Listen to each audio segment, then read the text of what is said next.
Here's the brief. News from the world over this week.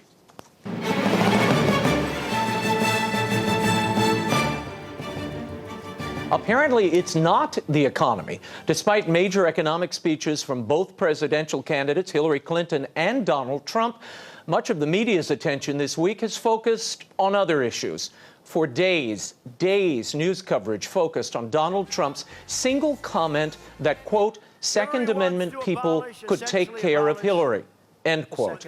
The implication, according to Clinton and her supporters, is that Trump was calling for her assassination, jokingly or otherwise. Trump and his camp quickly denied the charge, saying they were merely referring to the voting bloc of gun rights supporters, having the ability to keep Clinton from being elected president.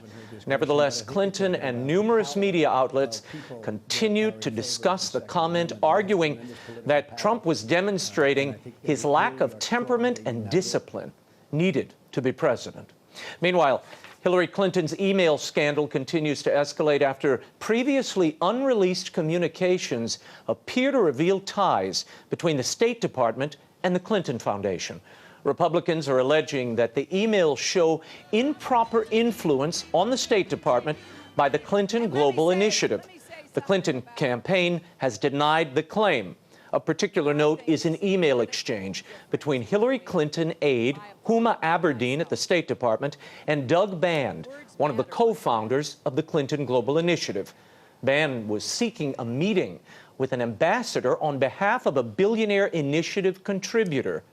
On Wednesday, Trump weighed in on the matter, accusing Clinton of a pay-for-play scheme during her tenure at the State Department. He called her behavior illegal. Another deadly terror attack this week, this time in Pakistan.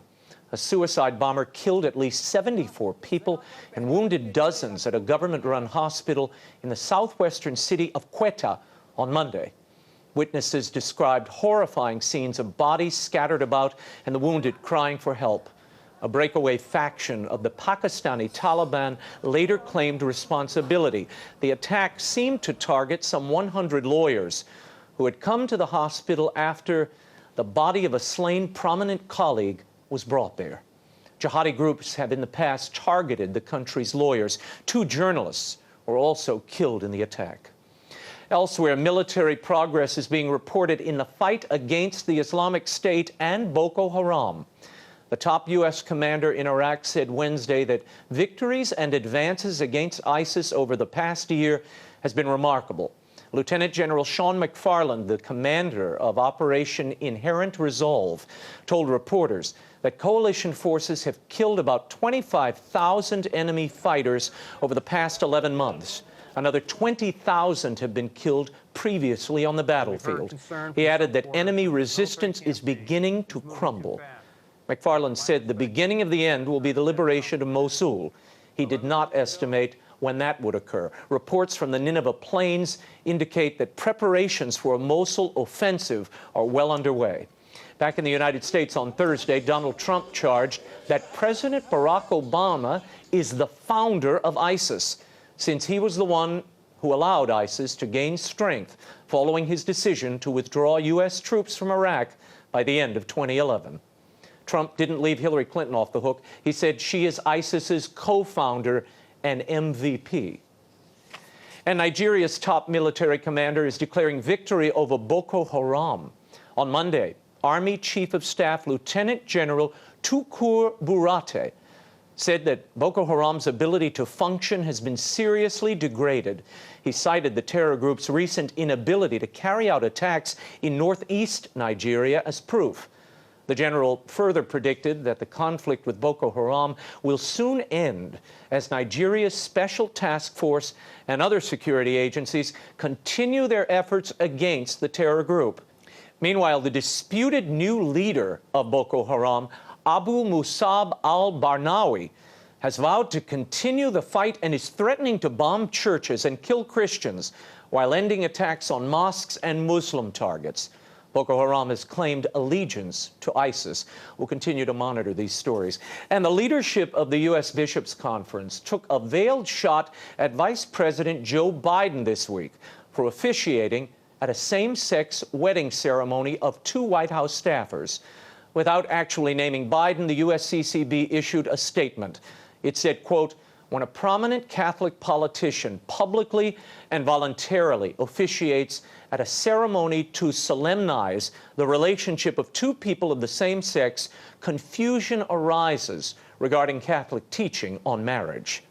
USCCB President Joseph Kurtz, Bishop Richard Malone, and Archbishop Thomas Wensky went on to call the unnamed Catholic politician's action a counter-witness instead of a faithful one founded in truth.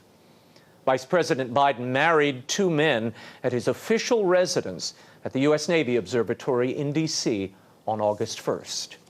And an agreement between the Holy See and Communist China on the appointment of bishops might be at hand.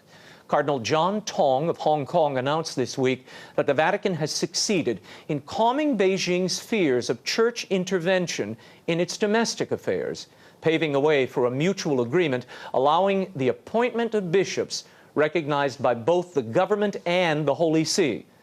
According to the South China Morning Post, an initial agreement allows the Pope to choose bishops from a list of candidates approved by Chinese bishops and state authorities.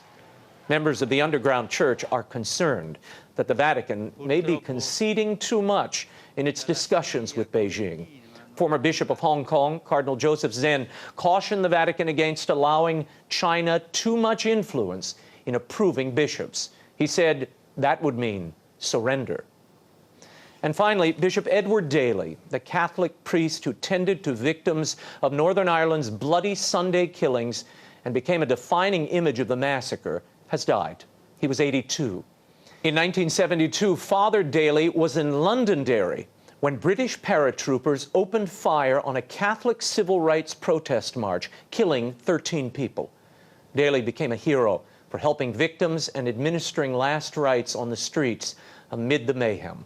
A photo of the priest waving a blood-stained white handkerchief as he tried to help a dying 17-year-old became one of the event's iconic images.